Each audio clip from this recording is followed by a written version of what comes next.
चंद्रमा यदि चतुर्थ भाव में होता है तो काल पुरुष की कुंडली में चतुर्थ भाव चंद्रमा का स्वयं का होता है, तो बाल्यावस्था में इसे उत्तम सुख प्राप्त नहीं होता, सामान्य सुख की प्राप्ति होती है, और कुर्म दिनों से इसे अंतिम अवस्था में और मध्य अवस्था में पूर्ण सुख प्राप्त होता है। जातक बलवान, प्रतापी, स्थिर संपत्ति का स्वामी, कोष का स्वामी और अलंकार आभूषण आदि के सुख से युक्त होता है।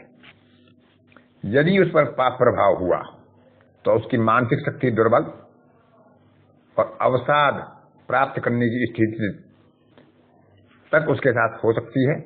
यदि वह पूर्ण हुआ, शुभ ग्रहों से युक्त हुआ, बलवान हुआ, तो सुख की स्थिति अच्छी होती है, शुभ फल प्राप्त करने में सक्षम होता है।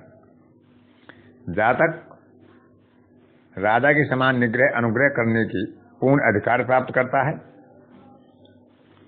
गृह, वाहन, भूमि आदि का सुख प्राप्त होता है, चौपायों के सुख से सुखी होता है, किंतु चतुर्थ भाव माता का है और कारको भाव नासती के कारण यदि इसको थोड़ा भी पाप प्रभाव हुआ तो माता के स्वास्थ्य के लिए और आयु के लिए यह कष्टकारी होता है, माता को रोगग्रस्त बनाता है। भोजन का शौकीन, मिष्ठान प्रिय, सुखी और बलवान होता है। चंद्रमा यदि क्षीण हुआ और पाप ग्रहों के साथ युति हुई तो माता के लिए शुभ नहीं है, वाहन के सुख में कमी होती है, गृह और भूमि सुख में भी कमी होती है। लेकिन यदि उसका भावेश बलवान हुआ, स्वक्षेत्री हुआ, उच्च राशि में हुआ और तो चतुर्थ का चंद्रमा अच्छा फल देने वाला होता है। गृह, वाहन, घोड़ा, गाड़ी, मोटर, भूमि सुख, मकान सुख अच्छा देने वाला होता है। जातक पुण्यशील, उदार, सत्ता प्राप्त करने वाला, विद्वान, पंडित, भाग्यवान होता है। लेकिन पाप ग्रह का प्रभाव हुआ तो उसका चित्त मलिन हो जाता है और उपरोक्त शुभ फलों में उसकी कमी आती है।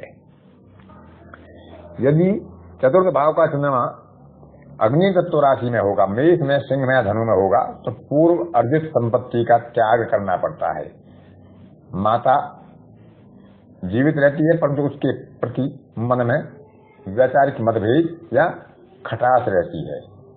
वृष, कन्या, मकर और वृश्चिक राशियों में चंद्रमा हो तो पूर्वार्जित धन मिलने में कमी रहती है और मनुष्य स्वयं भी अपना धन उपार्जित करने में उतना सक्षम नहीं हो पाता।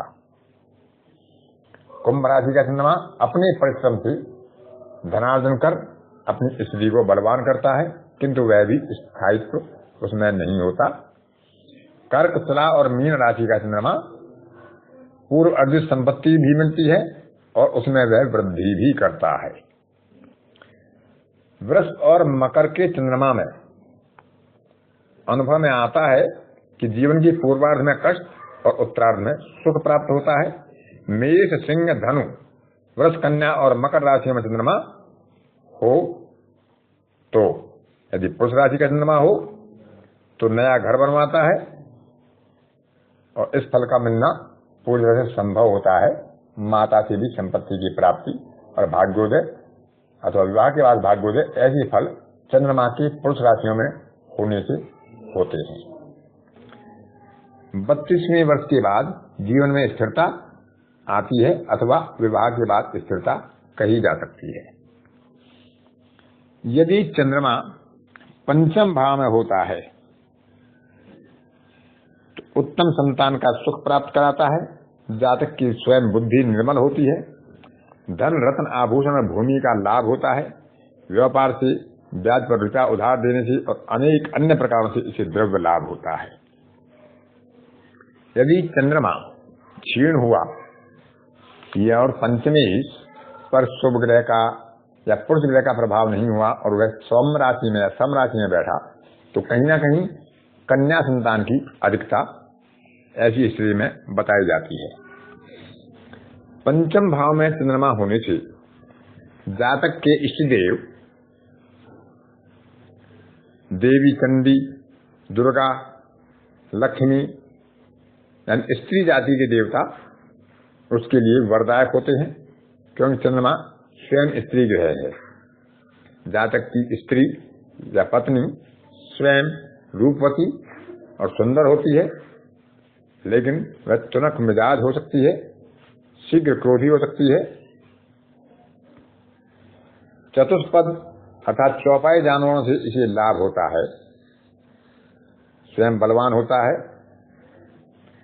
सफेद वस्तुओं से, दूध आदि के व्यापार से ऐसे जातक को लाभ होता है। इसका स्वभाव चिंतनीय होता है, चिंता ज्यादा करता है, पुत्र सुख भी होता है, लेकिन स्त्री राशियों पर या पंचमी स्त्री राशि में हो तो कन्या संतान अधिक हो सकती है। यदि भावेश उच्च हुआ और चंद्रमा भी उच्च स्थिति में पुरुष ग्रहों के साथ हुआ तो पुत्र संतान अधिक रहती है। जातक अपने द्वारा या अपने पूर्वजों के द्वारा उपार्जित धन का अपव्यय नहीं करता है, धन का सदुपयोग करता है, मान सम्मान ऐश्वर्य प्राप्त करता है, शुभ कर्म करने वाला होता है, भाग्यशील, ज्ञानवान और राजयोगी होता है।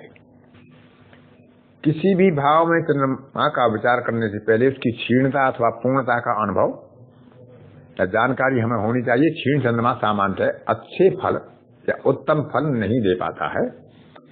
उसके साथ यदि अच्छे ग्रहों का प्रभाव होगा तो उसके अशुभ फल खत्म हो जाएंगे, फिर भी उसके फल में कुछ कमी रह जाती है। यदि पूर्ण चंद्रमा हुआ, बलवान चंद्रमा हुआ और शुभ ग्रहों का प्रभाव उस पर अच्छा हुआ तो और उत्तम फल देने वाला हो जाता है। वृष, कन्या और मकर राशि का चंद्रमा होता है तो कन्या संतान की अधिकता बताई गई है, पुत्र संतान में विलंब होता है। मिथुन, तुला, कुंभ राशियों में चंद्रमा के होने से पुत्र संतति का होना थोड़ा कठिन होता है।